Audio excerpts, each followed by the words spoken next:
One of the hardest things there is to do is to give up sin that you are in love with, sin that you enjoy doing. Not only do you enjoy doing it, you are actually getting away with it.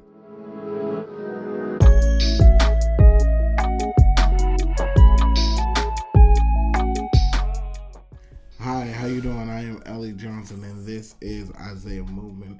The purpose of this channel is to make the invisible visible and the spiritual understandable. One of the hardest things there is to do is to give up sin that you are in love with, sin that you enjoy doing.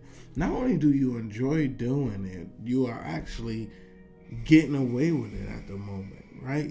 There is no consequences, right, in the moment that you're in the sin. Although you know it's wrong and you know you shouldn't be doing it, and you know God is telling you to stop it, but yet you just seem like, hey, it's here, I can do it, why not do it? I'm not getting in trouble, there's no way that I can see I'm getting caught.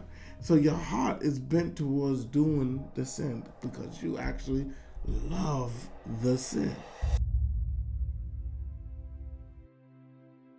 So the question becomes, how do we deal with a heart that is bent towards sin? I want to give two ways that you can start dealing with this issue.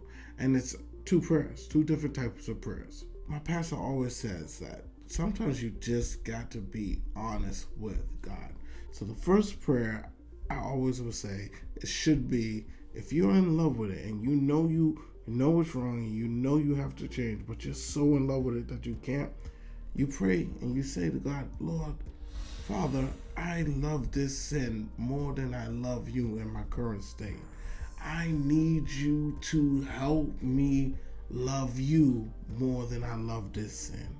And the reason why you know you love the sin more than you love God is because what's one of the things that Jesus said? Jesus said, if you love me, keep my commandments. So if you are constantly breaking God's commandment, Jesus' commandment, just for that sin, then you clearly know that you love that sin more than you love God. Because if you love God more than that sin, you wouldn't want to break that commandment because you know you'll be hurting God and you know you'll be hurting yourself.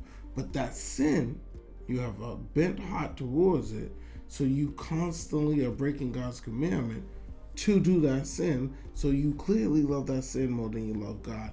And that's why you have to be honest with God. You have to tell God, listen, Father, I love the sin in the state that I'm in.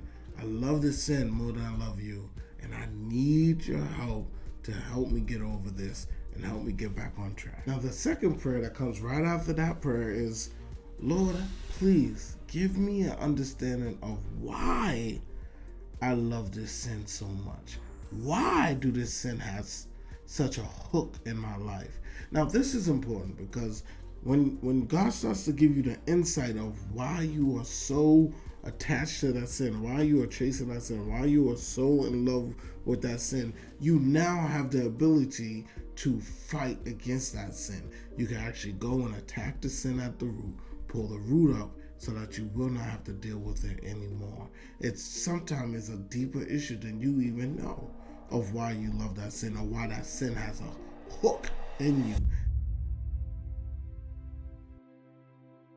Now, let me give an example. Now, let's just say that I have an issue of I like to overeat, right? I tend to be a glutton, and I just eat and eat and eat and eat. So I pray to the Lord, hey, Father, why do I always overeat? What is it with me and overeating?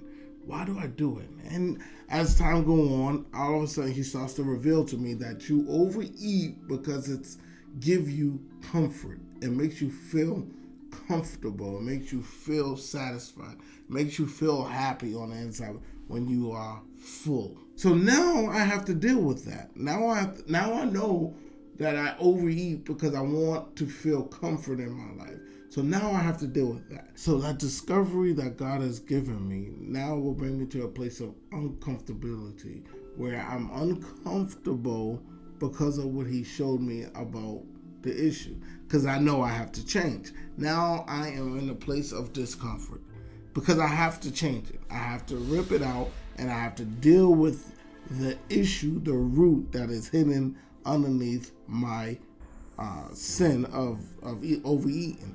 So to do this, I can either do one, try to fix it myself by replacing it with something healthy and something that's good for me to do. But if it's all still too hard for me to do that, that's when I have to call in the big dogs. Remember, God tells us to cast our cares to Him, give our burdens to Him. If I cannot fix this issue myself, I give my burdens to God and I say, Lord, I need your help. I can't do it. I'm trying to turn away from this sin. I'm trying to figure out how to stop it. I keep falling in it. I need your help. And that's when God will step in and He will actually help us transform it even more.